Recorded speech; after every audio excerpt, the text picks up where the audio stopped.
ሰላም ጤና ይስጥልን። ይህ ኢትዮ ማለዳ ነው። ሳብስክራይብ በማድረግ ቤተሰብ ይሁኑ። ከሰሞኑ የማህበራዊ ሚዲያዎች ከክርስቲያን ታደለ የጸና ህመም ጋር በተያያዘ ለሰብአዊ ሲባል ዘመቻው ተጣጥፏል። ይህ ጉዳይ ግን ግርምትን የፈጠረብን አክቲቪስቱ ለተደጋጋሚ ኦፕሬሽን ሲደረግ አሁን ደግሞ በጸና ሲታመም ፓርቲው የአማራ ብሔራዊ ንቅናቄ አብን ግን ትላንት አብሮት ስለነበረው ጓዱ ዝምታን መምረጡ ህመሙ ሌላኛው አንዱ አካል እንዲሆን አድርጎታል። ሌላው ደግሞ በመግለጫ እንኳን የድርሻውን መወጣት ያልቻለው የኢትዮጵያ ሰብአዊ መብት ኮሚሽን ኢሰመኮ ነው። ታዲያ የኛው በዚህ ቆየንና ለፓርላማ ተወካዩ ለአቶ ክርስቲያን ታደለ ድምጽ የሆነውን የቢቢሲን ቅኝት እንደሚከተለው እናስደምጣቸዋለን። ቢቢሲ በቅኝቱ ጠበቃውና ቤተሰቦቹን አናግሮ ጥንቅሩን እንደሚከተለው አዘጋጅቶታል። እኛም እንደሚከተለው እናስደምጣቸዋለን።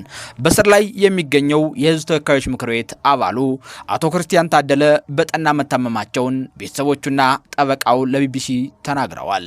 ሰኞ ዕለት ታስረው ወደሚገኘው የቂሊንጦ ማረሚያ ቤት ሂደው እንደጎበኛቸው የገለጹት ጠበቃው ሰለሞን ገዛኸኝ አቶ ክርስቲያን በቅርቡ ቀዶ ሕክምና ከማድረጋቸው ጋር በተያያዘ ህመማቸው እየተባባሰባቸው መምጣቱን ገልጸዋል።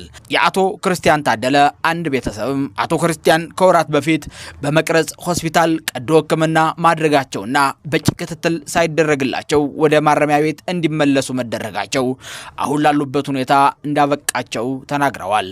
አቶ ክርስቲያን የአማራ ብሔራዊ ንቅናቄ አብንን ወክለው የህዝብ ተወካዮች ምክር ቤት አባል እንዲሁም በምክር ቤቱ የመንግስት ወጪ አስተዳደርና ቁጥጥር ጉዳዮች ቋሚ ኮሚቴ ሰብሳቢ ነበሩ። በአማራ ክልል የተፈጠረውን የጸጥታ መደፍረስ ተከትሎ የአስቸኳይ ጊዜ አዋጅ ከተደነገገ በኋላ በቁጥጥር ስር የዋሉት አቶ ክርስቲያን ታደለ በእስር ላይ እያሉ ያለመከሰስ መብታቸው ተነስቶ ላለፉት 2 ዓመታት በእስር ላይ ይገኛሉ። ፍርድ ቤቶች ለእረፍት ዝግ በመሆናቸው ብዙም እንደማይገናኙ የተናገሩት ጠበቃቸው ሰለሞን ደና አለመሆናቸውን ከሰሙ በኋላ ወደ ማረሚያ ቤት ሄደው አቶ ክርስቲያን ባገኟቸው ጊዜ በእጅጉ ታመውና ደክመው መመልከታቸውን ለቢቢሲ ተናግረዋል። ጠበቃው አክለውም ቀዶ ሕክምና ካደረገ በኋላ ክትትልና ምግብን ጨምሮ አስፈላጊውን እንክብካቤ በተገቢው ሁኔታ አለማግኘታቸው በጤና ሁኔታቸው ላይ ተጽዕኖ እንዳሳደረም አመላክተዋል።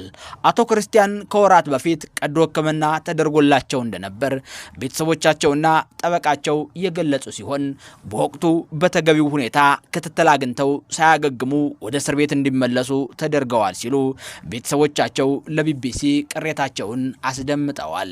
የአቶ ክርስቲያን ቤተሰቦች እንደሚሉት አቶ ክርስቲያን ያሉበት ሁኔታ አሳሳቢ ሲሆን ለመንቀሳቀስና ጠያቂዎችን ለማናገር አዳጋች ሁኔታ ላይ መሆኑን ይገልጻሉ። በተጨማሪ ወደ ማረሚያ ቤት ከተመለሱ በኋላ ለማገገም የሚያስፈልገው እንደ አጥሚትና ሌሎች ነገሮችን ይዘን እንዳንገባ ተከልክለናል። ከአንድም 2 ጊዜ አጥሚት ይዘን ተመልሰናል። በጣም ነው የታመመው።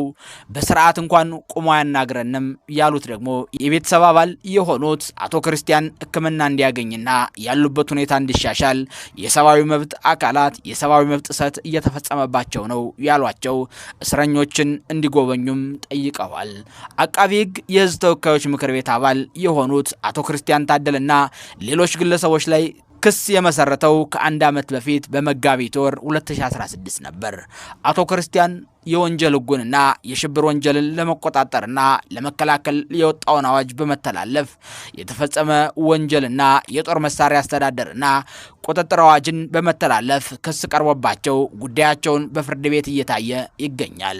ከሌሎች ተከሳሾች ጋር በቀረበባቸው ክስ አቃቤ ሕግ ምስክሮቻቸውን ማሰማት የጀመረ ሲሆን በሚቀጥለው ጥቅምት ወር 2018 ጉዳያቸው መታየት እንደሚቀጥልም ተገልጿል። ይህ ኢትዮ ማለዳ ነው። ለዛሬው በዚህ ቆየን።